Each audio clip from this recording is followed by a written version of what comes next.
¿Cómo es que un libro con un tiraje inicial de tan solo 1000 ejemplares logra vender más de 500 millones de copias a nivel mundial? Lo averiguaremos en los próximos minutos. La realizada. Viajeros, han llegado al rincón del Potterhead. No olviden suscribirse al canal si no lo han hecho, denle like al video si les gustó, activen la campanita para que no se pierdan ninguno de los contenidos que suelo subir a este canal y síganme en todas mis redes sociales. La saga de Harry Potter podrá tener muchos problemas, pero es indudable que ya es un clásico de la literatura y, sobre todo, es un fenómeno mundial.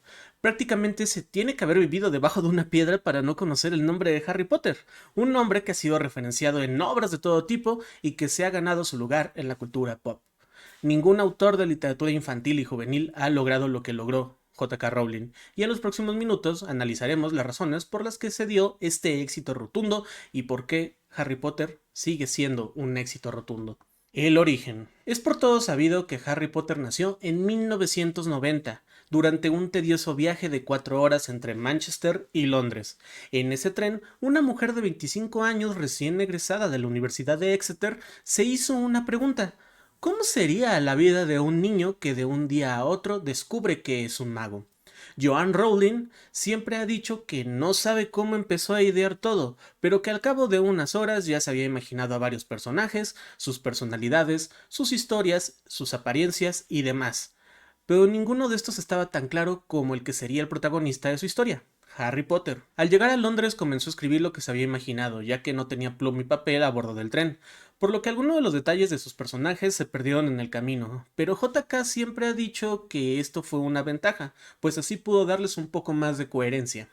Si bien JK ya había escrito otras historias antes, pues ella era graduada de filología francesa y clásica, nada la había obsesionado tanto como el mundo que se había imaginado en ese viaje. Quiso profundizar más en ese mundo, darle una esencia, darle coherencia y darle una identidad. Y justo cuando estaba más entusiasmada, la tragedia tocó a su puerta. Su madre, después de varios años de pelear contra la esclerosis múltiple, falleció.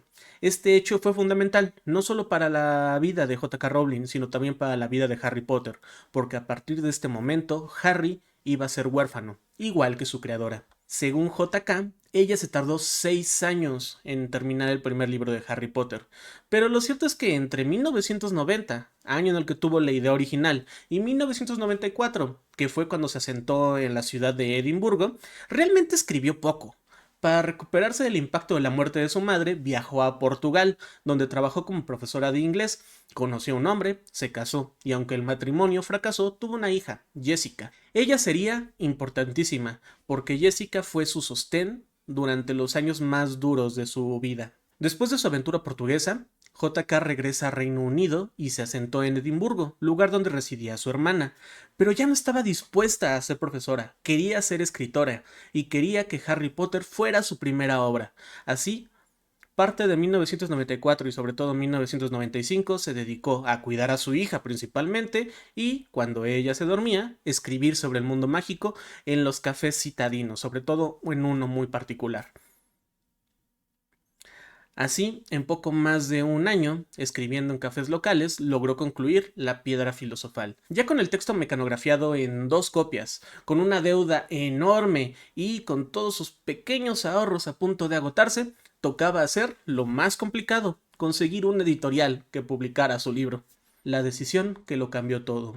Hoy en día es común ver los estantes de las librerías repletos de literatura infantil y juvenil, pero en los años 90 esto no era así. Los niños crecían con los cuentos infantiles clásicos, mientras que los jóvenes deleitaban sus pupilas con cómics. La literatura estaba reservada para personas más maduras, por lo que obras ahora clásicas como El Señor de los Anillos o Las Crónicas de Narnia solamente acumulaban polvo en los estantes. Para cualquier editorial, publicar una obra de literatura infantil o juvenil era una apuesta muy arriesgada, pues ¿cómo podría competir contra gigantes como los hermanos Grimm o Mark Twain? Esto fue lo que se tuvo que enfrentar J.K. Rowling. Lo primero era conseguir una agencia que se encargara de promocionar el libro en las muchas editoriales que había en Reino Unido. Envió los primeros 3 capítulos de su libro junto a un pequeño resumen del mismo, un resumen que, si me preguntan, realmente está bastante malito, a una agencia, la que se lo devolvió prácticamente a vuelta de correo. JK no se decepcionó y buscó una nueva agencia, y así llegó a la Christopher Little Literary Agents, y su manuscrito llegó a manos de Bryony Evans, quien le dio su primera aprobación. Durante todo 1996 la obra fue promocionada entre varias editoriales londinenses. En 12 ocasiones el manuscrito fue rechazado, algunas veces con una genérica carta de rechazo, mientras que en otras sin explicación alguna. Así fue como a finales de ese año La Piedra Filosofal llegó a manos del editorial independiente Bloomsbury y fue entregada a Barry Cunningham, el editor encargado del área de literatura infantil. Barry, que ya había trabajado en otras editoriales, era conocido por saber identificar de inmediato una obra que estaba hecha para que los niños la leyeran, no para que sus padres quisieran que leyeran esa obra. Y de inmediato reconoció en Harry Potter una obra singular. Decidió dar un salto de fe y apoyar la publicación del texto. Pero había un obstáculo más. Tenía que ser aprobado por el dueño de Bloomsbury, Nigel Newton. Y aquí es donde ocurre la magia. Un historiador mexicano, Edmundo O'Gorman, le decía a sus alumnos que para escribir y publicar cualquier cosa se requería un 85% de trabajo, 10% de talento y 5% de suerte. A Harry Potter solo le faltaba ese pequeño golpe de suerte. Una tarde de 1996, según nos relata Nigel, llegó a su casa con muchos textos pendientes por leer, aunque según él ninguno valía realmente la pena. Fue recibido por su hija, Alice, una niña de 8 años que, a su corta edad, ya devoraba libro tras libro. Ella sabía que su padre solía llevar a casa textos infantiles y solía pedirle algo para leer. Esa tarde no fue la excepción, y Newton recordó haber recibido algo sobre un mago que iba a una escuela, y se lo dio a su pequeña. La niña subió a su habitación y al cabo de una hora regresó con su padre emocionadísima, diciéndole que el manuscrito era lo mejor que había traído jamás y que moría por saber cómo continuaba y que tenía que publicarlo. Nigel, buscando satisfacer el deseo de su hija, contactó al día siguiente a la agencia y le ofreció 1.500 libras por el manuscrito completo, iniciando así su relación laboral con J.K. Rowling. Pero aún había camino por recorrer, ya que la edición de un libro no garantiza que vaya a venderse. A pesar de que la editorial le había dado su voto de confianza a la obra, el editor Barry Cunningham le dijo a J.K. que sería mejor que se buscara un trabajo estable, pues de la literatura no se vivía. Aún así, el proceso editorial continuó y para junio de 1997 había 1.000 ejemplares impresos de La Piedra Filosofal. La fórmula del éxito. Mucho se ha discutido sobre qué fue lo que provocó que Harry Potter se convirtiera en un éxito mundial. Hay estudios sobre la estructura literaria, la psicología de los personajes y lo que provoca en quien lo lee, el contexto histórico en el que se publicó y hasta estudios de marketing. Pero, ¿qué fue en realidad lo que provocó el éxito de Harry Potter? Una de las primeras decisiones tomadas por Bloomsbury fue que Joanne firmara su libro con sus iniciales. Esto porque los principales consumidores de libros de este tipo, es decir, libros de literatura fantástica, en los años 90 eran niños varones. Por lo tanto, querían evitar que el hecho de que fuera un libro escrito por una mujer disuadiera a los potenciales consumidores. Si bien a J.K. no le entusiasmó nada la idea, no le quedó más remedio que aceptarla, para lo cual, ya que ella no tenía un nombre de en medio, utilizó el nombre de su abuela, Caitlin, para firmar así como J.K. Rowling. Ahora bien, un libro tiene que ser leído, y para ello, de los 1.000 ejemplares impresos inicialmente, 500 de ellos fueron enviados a bibliotecas públicas. La estrategia era muy sencilla: si los niños accedían al libro de manera gratuita y se enamoraban de él, pasarían dos cosas. Primero, querrían tener su propio ejemplar para ellos, y segundo, correrían la voz entre sus amigos, por lo que ellos también querrían tener el libro. Esta estrategia fue un éxito total, y muy rápido tuvieron que hacer una reimpresión de la obra. Al mismo tiempo, había que difundir el libro. Para ello, varias copias fueron enviadas a los principales críticos literarios de Reino Unido. La respuesta fue inmediata. La Piedra Filosofal no recibió más que críticas positivas por parte de la prensa, desde aquellos que decían que no se le podía considerar una novela infantil, sino que era una novela a secas y una muy buena, hasta quienes aseguraron que el libro podía ser leído tanto por niños como por adultos. Es decir, la crítica adoró Harry Potter. Por último, el libro tenía que obtener prestigio, por lo que fue postulado a todos los concursos posibles de literatura infantil. Harry Potter arrasó en todos, obteniendo así un enorme prestigio y la envidia de muchos escritores con experiencia que se vieron de pronto desplazados por una autora novata.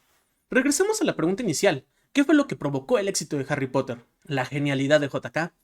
¿Su calidad literaria? ¿El contexto en que fue publicado? ¿La campaña de mercadeo que se le hizo? La respuesta es muy sencilla. Todo. Todo lo anterior. La conjunción de estos factores fue lo que creó la Pottermanía en Reino Unido. Todos querían saber qué iba a pasar con el joven mago, por lo que pidieron una secuela, pero Bloomsbury se hizo una pregunta más. Si esto había funcionado en Reino Unido, ¿funcionaría en otros lados? La Pottermanía inicia. Harry Potter es un libro que ha sido traducido a más de 70 idiomas y ha vendido más de 500 millones de copias. ¿Cómo fue que un fenómeno británico se convirtió en un fenómeno global?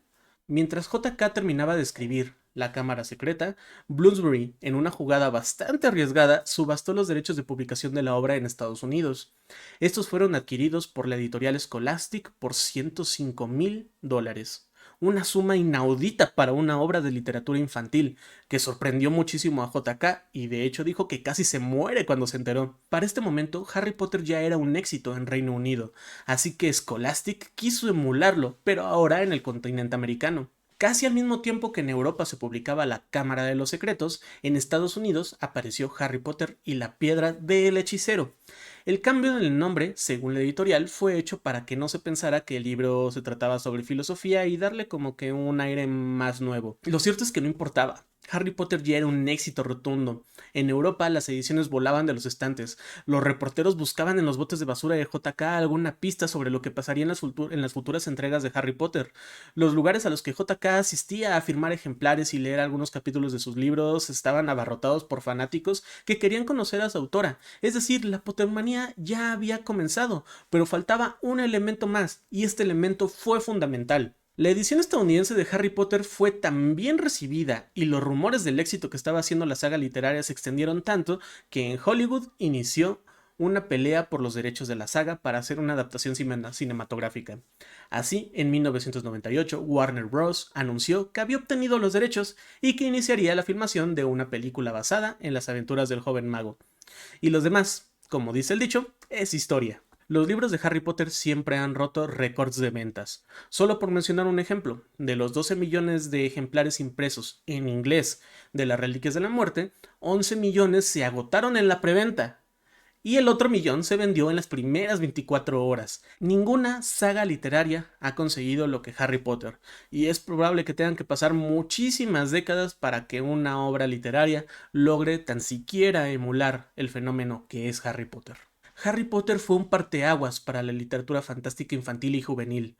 Sí, ya existía el género, pero el éxito de Harry Potter provocó que las editoriales se arriesgaran con este tipo de libros, porque Harry Potter demostró que había un público para ello. Así que, siempre que vayan a una librería y vean la sección de literatura juvenil, recuerden que todo eso se lo debemos a un editor de libros infantiles y a una niña de 8 años que confiaron en un libro sobre un mago que va a la escuela. Si les gustó el video, denle like por favor, suscríbanse para más contenido de este estilo, síganme en todas mis redes sociales, activen la campanita para que no se pierdan ni un solo video y sobre todo, recuerden que en este rincón tienen una entrada para el mundo mágico.